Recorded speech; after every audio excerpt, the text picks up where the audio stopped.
You're listening to The White Rabbit, conversations on the art of presenting in a rather noisy world. Your hosts are Matt Krause and Alper Rozanes. Matt helps leaders of international companies speak, write, and present with confidence.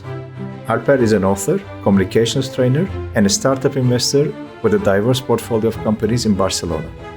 If you like this podcast, please share with your friends and colleagues. Now, on to Matt and Alper for today's conversation. Alper, last week we were talking about basic moves that I can make. Let's say that, remember I'm the hypothetical supply chain manager and I'm sitting in my cubicle. In your cubicle, I remember. Yeah. And my boss, I need to give a presentation tomorrow. And my boss needs to review it tonight. Mm-hmm. So actually my deadline is kind of end of day today. And then I've got I've really got deadlines because I've got to pick up my kid from school. So I've got a really tight deadline and I have to stop at the grocery store. I've got all these really tight deadlines. So I don't have time to call in Alper to work his magic. So I've got to do this myself. And okay, so last week we went over three things. We went over one message per slide, and we went over being brutal about the number of elements on your slide, elements being images or text boxes. Yes. And eliminate as many as possible. And then we also went over the third thing, which was visual consistency. Okay, so today let's dig a little deeper and go with things 4, 5, and 6. And I hear that you have a 2-minute tip for me. So I've got this hugely tight deadline. I've got to have this thing done really fast. I don't have time to call an Alper. What's the one thing that I could do that's going to make my slides so much better? Well, I came up with that idea because before coming to the show this week, I was expecting for you to push me into a corner and say, hey, give me the magic wand. I have 2 minutes. Just tell me how to create a difference. And I thought of the scenario and I said, well, I got the solution just for you. So the thing is, if I'm that person with a presentation tomorrow and there's a very tight deadline and I just need to create a big difference, I'm not saying big impact, I'm saying big difference between what the presentation is right now and what the presentation could be tomorrow. And I only have, let's be realistic, half an hour to do that. This would be the tip that I would go through each one of your slides. And even if you have a 50-slide presentation, it will be very easy. Go through each one of your slides, hit select all, is Control A or Command A on the Apple, and go to animations, builds, appear. Okay. This is what I would tell you. Okay. And then I will tell you to repeat this for each one of your slides. Now, what it is going to do is, it may be weird if you have a lot of items on your slide, but trust me, it's much better than hitting people with crowded slides. What's going to happen is when you hit F5 the next day during the presentation, everything will come one by one. Every single object on your slides will come one by one. Like I said, if you have so many independent items, it may feel a little weird. But if you have a nice balance of text, data, graphics, pictures, etc., they will come one by one. And instead of being bombarded with visual elements from the first moments of the presentation, you will be able to hit next on a right arrow on your keyboard, or if you have a presentation remote, and actually speak about the things as they show up on the slide. Okay. So what you're saying with this build thing is that if I have, let's say that I have 8 bullet points on a slide, or 5 bullet points, or 3 bullet points, or 10 bullet points, whatever. I have a bunch of bullet points on the slide. And if I use this build thing, so only one bullet point is going to show up at a time. Is that what you're saying? Actually, no, technically no, but that will be one of the things that I would share today, which is called highlighted bullets. It's a little different than selecting everything and giving them builds, assigning them builds. But, well, since we're talking about that, let me go over that. One of the things that I would highly recommend would be to see if you have bulleted text on your slides, which I normally don't recommend, but let's say for the sake of argument, you do have them. And yes, I would encourage you to select those texts. Now we're talking about not selecting it as an object. What we're talking it's selecting as text. Okay. Go to animations, appear again. Let's say But this time you will need to select a further detail down the animation, which brings the bullets one by one. And to go even just a little further, I would also recommend for you to assign an after animation effect, which is on the same which is on the same panel with the animations.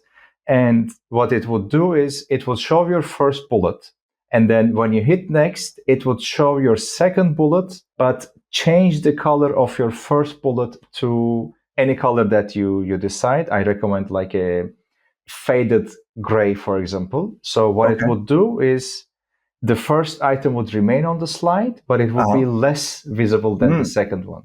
And as you move forward, as you move to the third one, the second one again becomes faded. The third one remains on the slide. So if you have bullets on the slides with a very limited amount of time to make things better, I would definitely recommend you use this. Okay, and by this, you're saying all of this is in the build dialog. Is that correct? The build dialog box. Well, first you give build, and then on the animation panel that opens up on the right, you select further details. Okay. And then so and another question that I have for you is, I work in Excel all the time, all day long. I'm in Excel.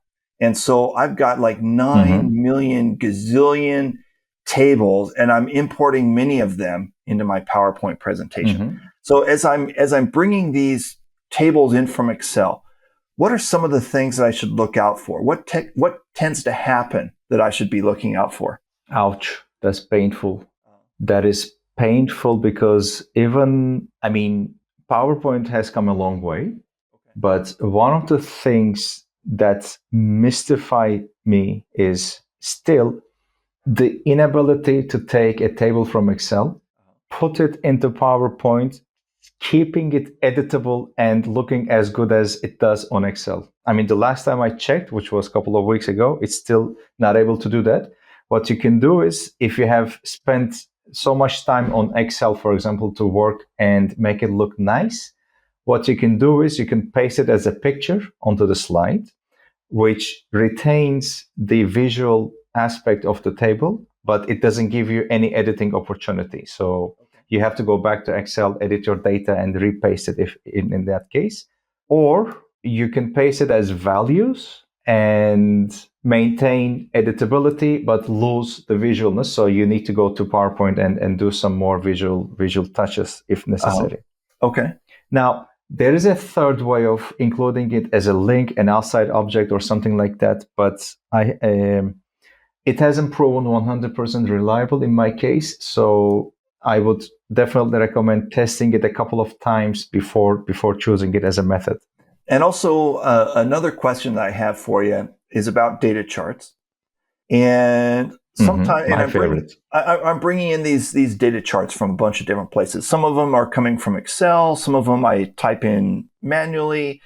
Some of them come from God knows where. Maybe I pull them out of the thin air. So I've got these data charts, and they're coming from a gazillion different places. So what are some of the things that I should look for? I would say, just like I think we talked about this in the last episode. I would say, just like with anything else, I will look at the chart. Okay. And I would try to answer the question, what is the main message that I want to give by using this chart?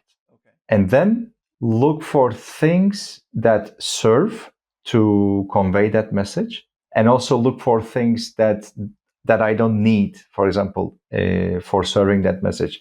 Usually you can simplify many charts and then make them much more easier to understand, much more easier to comprehend with the first glance by eliminating things that PowerPoint still puts by default onto the charts. Okay. For example, I'm talking about numbers on the left, a legend bar, for example, at the bottom, as even a chart title. If you already have a separate title for the slide, you can do without the chart title.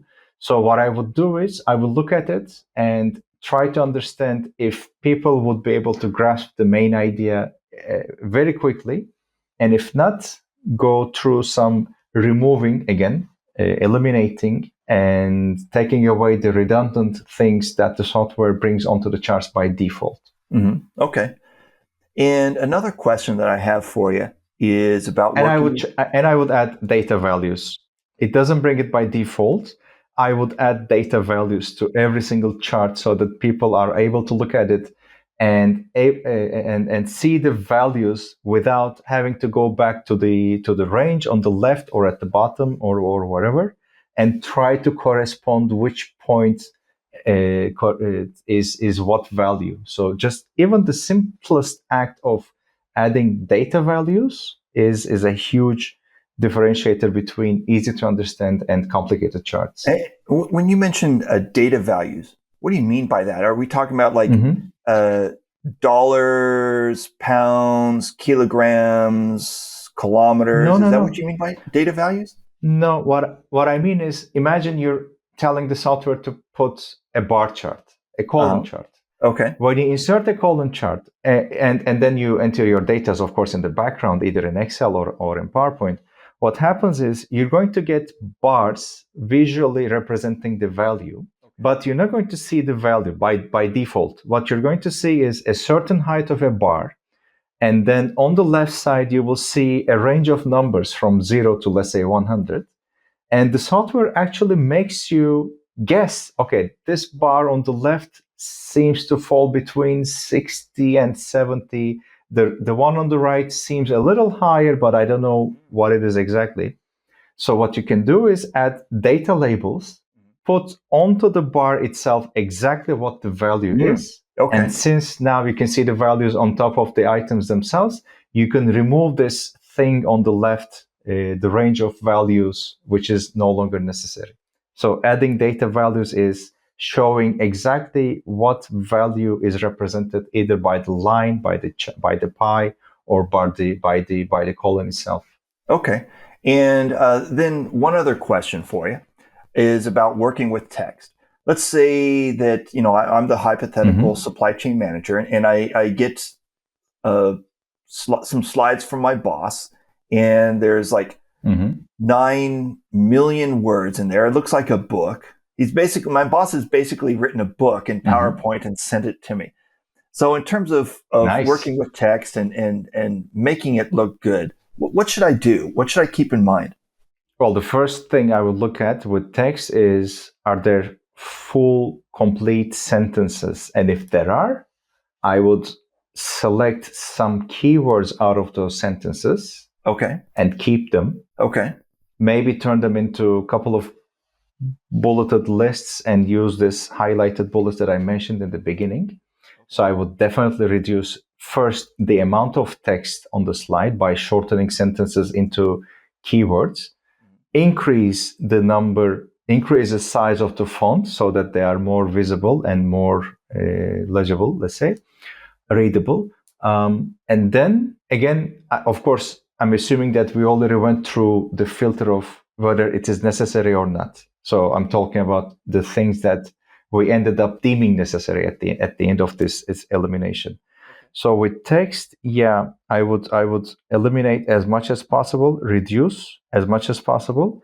And if I have the option, I would accompany the text either with an icon, which you can find directly inside the PowerPoint software, or with a corresponding visual. Okay. I don't know if we talked about this, but visuals actually increase the amount of retaining.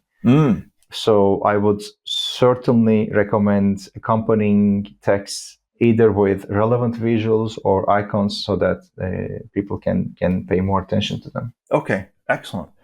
So we're about out of time for today. So let's wrap it up here. And thank you very much for the advice. I'm sure that our hypothetical pleasure finds it very useful. By your terms, I have gazillion more tips to share as far as the slide design is concerned. So hit me back anytime you like, and I'll dispense them. Excellent. Well, you'll hear from us on this subject again then.